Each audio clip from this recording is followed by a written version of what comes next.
Judicial inquiry के बारे में आज ही इसके नोटिफिकेशन शासन के द्वारा भी जारी हो जाएगी। महाराज जी, बाबा के खिलाफ कब कार्रवाई होगी? नामजद नहीं किया गया है बाबा को नामजद नहीं किया गया है।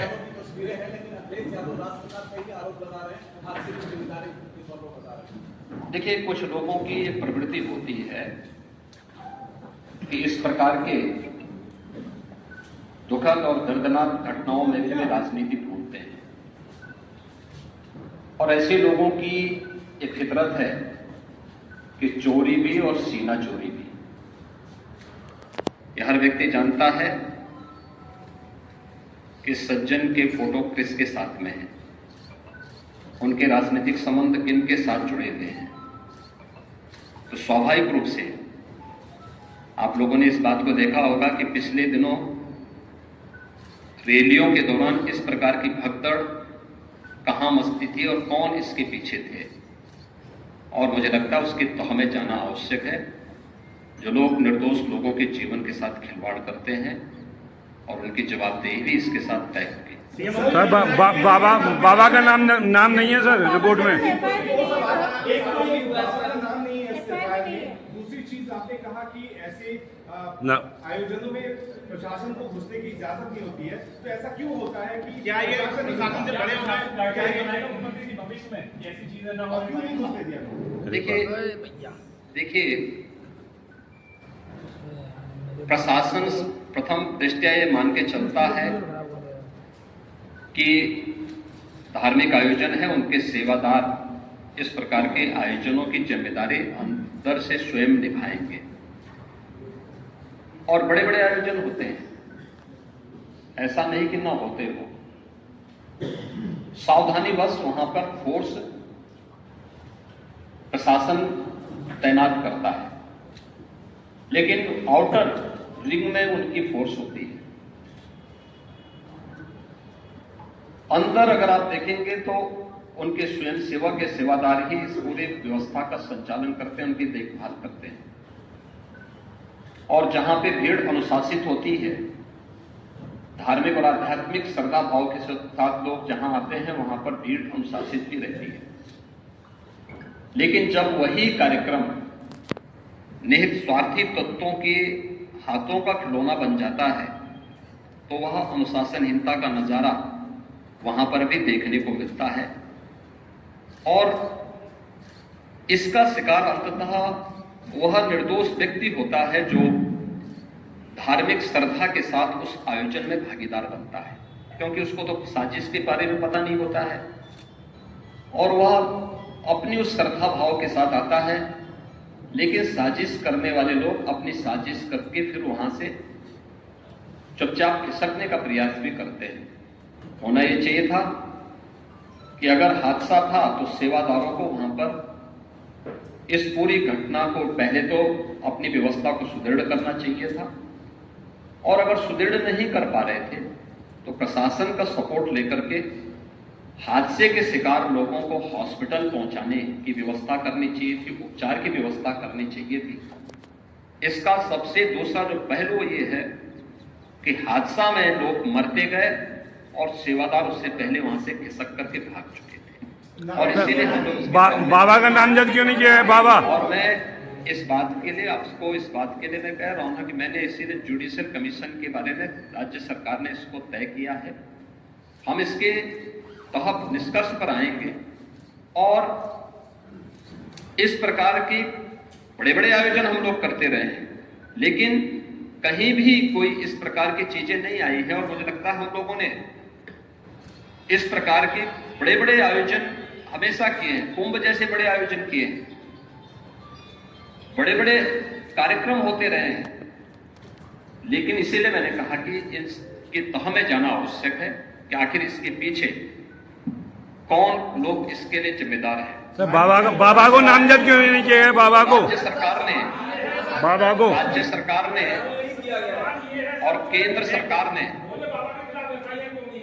देखिए कि FIR एप्लीकेशन परमिशन के लिए जिन लोगों ने दी थी, प्रथम दृष्टया पहले FIR उनके खिलाफ होती है और इसके बाद फिर उसका दायरा बढ़ता है।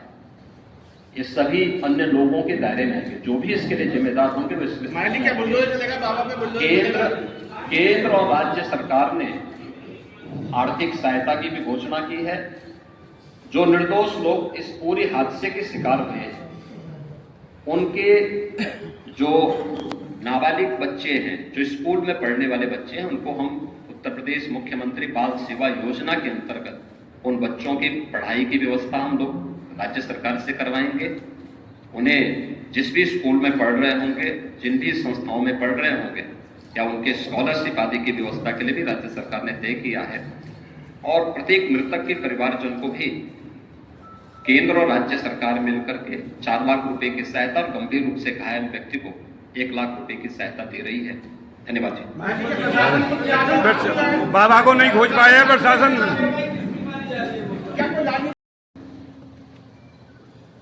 हाथरस जनपद के सिकंदरा राव तहसील के गांव में एक दुखद और दर्दनाक घटना अपराह्न में घटित हुई।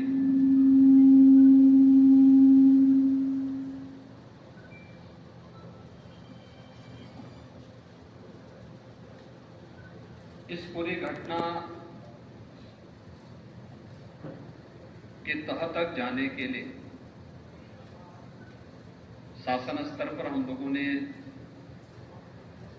कल भी जो व्यवस्था बनाई थी, लेकिन प्रथम दृष्टया हम लोगों का यह था कि पहले राहत और बचाव के कार्य को आगे बढ़ाया जाए।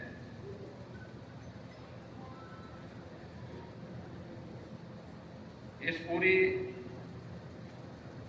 जो अभी हादसा है, इस हादसे में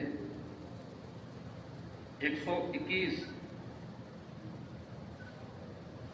श्रद्धालुओं की मृत्यु हुई, जो उत्तर प्रदेश के साथ साथ हरियाणा, राजस्थान और मध्य प्रदेश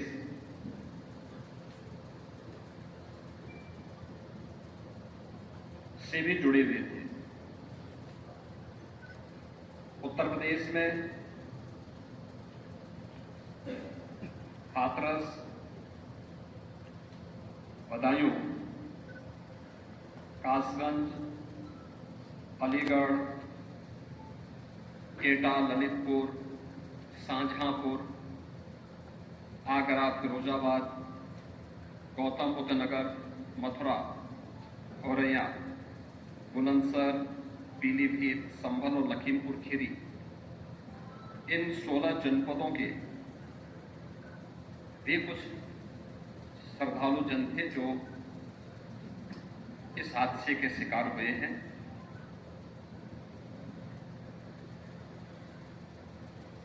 एक 121 में से 6 मृतक ऐसे थे जो अन्य राज्यों से थे, जिनमें ग्वालियर मध्य प्रदेश से 1 थे, हरियाणा से 4 थे और राजस्थान से 1 थे।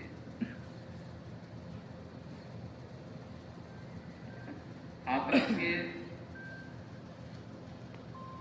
जिला हॉस्पिटल में मैंने आज जो घायल हैं, 31 ऐसे घायल हैं जो हाथरस, अलीगढ़, एटा और आगरा के हॉस्पिटल में जिनका उपचार चल रहा है, और उसमें लगभग सभी आउट ऑफ डेंजर है।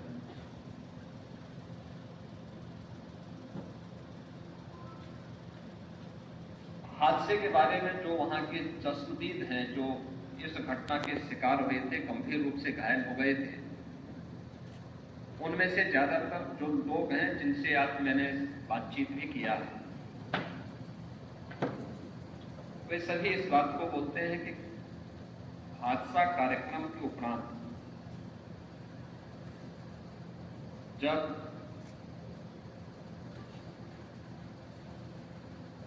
इस कार्यक्रम में जो सज्जन वहां पर अपना उपदेश देने के लिए आए थे, उनका कार्यक्रम या उनकी कथा संपन्न हुई तो कथावाचक के मंच से उतरने के बाद जीटी रोड में जैसे ही उनका काफिला आया था तो उन्हें छूने के लिए जब महिलाओं का एक दल उधर बढ़ा तो उनके पीछे पीछे भीड़ गई और इसी के बाद वे एक दूसरे के ऊपर चढ़ते गए। सेवादार भी लोगों को धक्का देते रहे, जिसके कारण दोनों ओर, जीटी रोड के दोनों ओर और जीटी रोड के अंदर भी ये सब हादसा वहां पर होता हुआ दिखाई दिया। इसका सबसे दुखद पहलू ये था कि इस प्रकार के आयोजन में जो सेवादार प्रशासन को अंदर घुसने नहीं देते, दुर्घटना होने के तत्काल बाद या दुर्घटना के दौरान प्रारंभिक रूप में इन्होंने पहले वहां पर इस मामले को दबाने का प्रयास किया, लेकिन जब उन्हें प्रशासन ने हॉस्पिटल ले जाने की कार्रवाई प्रारंभ की तो इनमें ज्यादातर सेवादार वहां से भाग गए। इस पूरी घटनाक्रम के लिए हम लोगों ने एडीजी आगरा की अध्यक्षता में एक एसआईटी गठित की है, जिसने अपनी प्रारंभिक रिपोर्ट दी है और इस घटना की तह में जाने के लिए उनसे कहा गया है। बहुत सारे ऐसे पहलू हैं जिन पर जांच होनी बहुत आवश्यक है। अब तक प्रथम दृष्टया जो थी हमारी कार्रवाई ये थी कि राहत और बचाव के कार्य को आगे बढ़ाने के बाद आयोजकों को पूछताछ के लिए बुलाना, घटना के बारे में, हादसे के कारणों के बारे में उनसे भी पूछताछ करना और फिर घटना की लापरवाही और जिम्मेदारों की जवाबदेही भी इसके लिए तय करना, जिसके लिए पहले से ही एफआईआर यहां पे दर्ज हो चुकी है।